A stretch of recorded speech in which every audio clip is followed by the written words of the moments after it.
You know what's better than chicken? Mountain chicken. You know what a mountain chicken actually is? A frog. A giant frog. And you know what happened when people realized this? Well, let's just say things got complicated.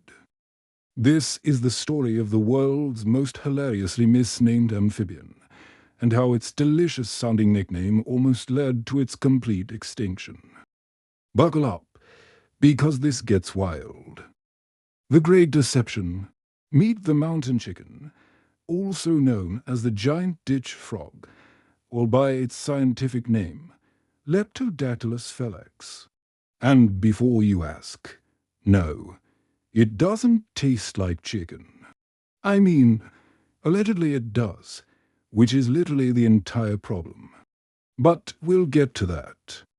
This absolute unit of a frog is one of the largest frogs on the planet, reaching up to 8 inches long and weighing over 2 pounds. That's basically a football with legs.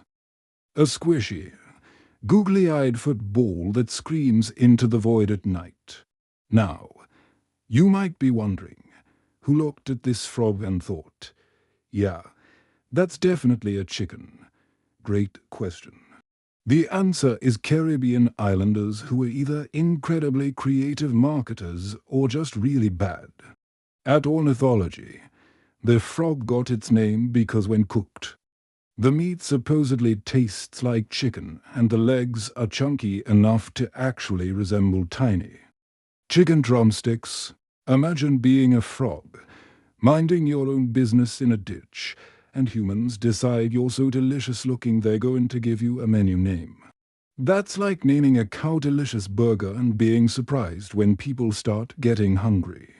Habitat and lifestyle. The mountain chicken is found exclusively onto Caribbean islands, Dominica and Montserrat. And when I say found, I'm using present tense very generously here, because spoiler alert, there aren't many left. These frogs are nocturnal creatures, which means they spend their days hiding in burrows, under rocks, or in the little ditches they're named after, hence the far less appetizing alternative name. Giant ditch frog. At night, they emerge to hunt insects, spiders, and basically anything smaller than them that moves. They're the apex predators of their ecosystem, which is adorable when you think about it. A frog, an apex predator. It's like being terrified of a particularly aggressive loaf of bread. But here's where it gets interesting. Mountain chickens are what we call foam nesters. During mating season, the female lays her eggs in a burrow, and then both parents whip up a protein-based foam nest to protect them. Imagine 2 frogs in a ditch, furiously whisking egg whites like they're competing on a cooking show. The tadpoles actually feed on unfertilized eggs and this foam until they develop into froglets. It's like an all-inclusive resort, but you're a tadpole and the buffet is your siblings' potential futures. The male's bizarre behavior, and the males. They're dedicated dads, which is surprisingly rare in the frog world. The male guards the nest and even lets the tadpoles nibble on his skin for nutrients. Yes, you heard that right. Papa Frog becomes a living snack bar. Kids hungry? Come eat, Dad. If that's not commitment, I don't know what is. Hey, quick pause in our frog tragedy.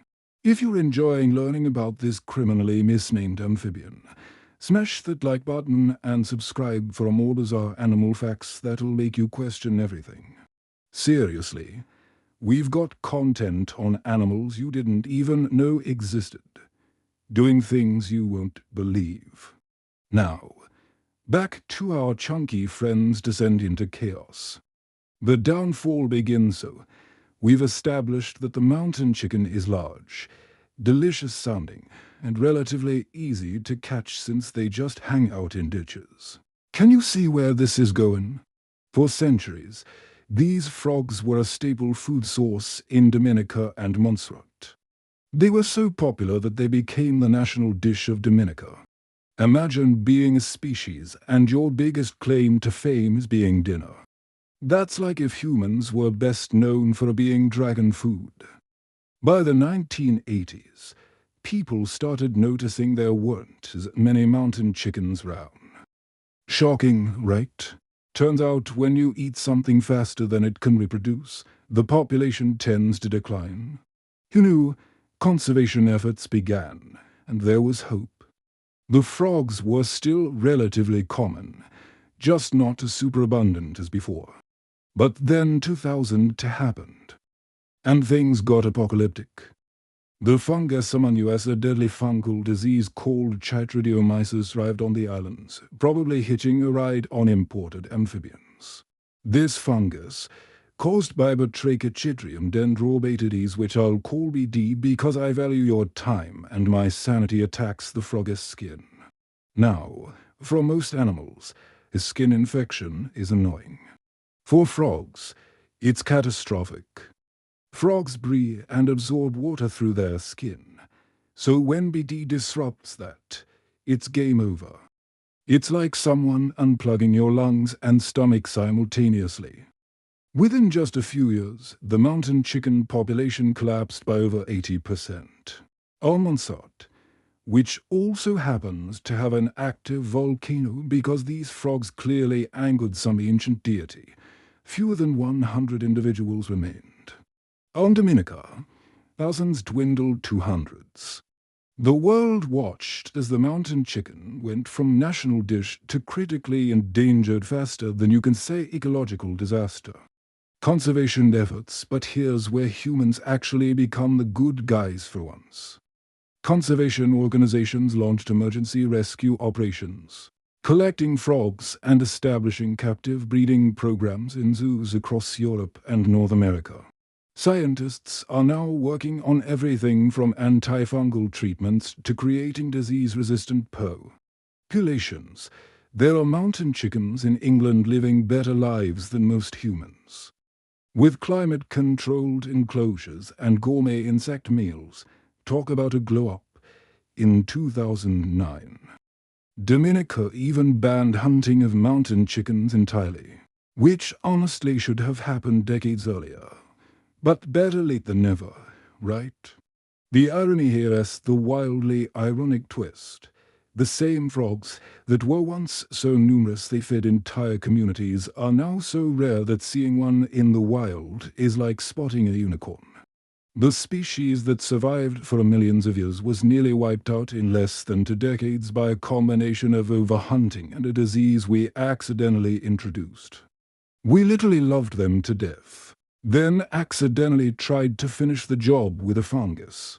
So what have we learned?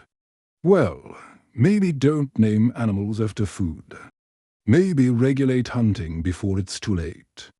And maybe, just maybe, check your imported pets for deadly fungal diseases.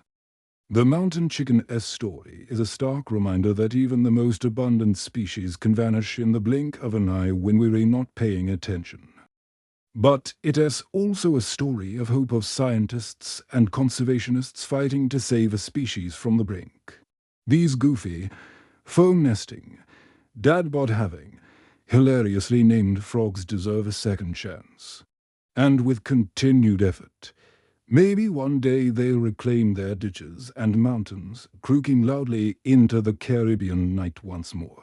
Just maybe this time we'll appreciate them for being the unique, bizarre, wonderful creatures they are, not for tasting like poultry. If this story fascinated you, drop a comment about what other weirdly named animals we should cover next. And remember, subscribe, because the animal kingdom is full of stories this strange, and I'm here to tell every single one of them. Now, if you'll excuse me. I'm going to go appreciate every frog I see with newfound respect, even the small ones.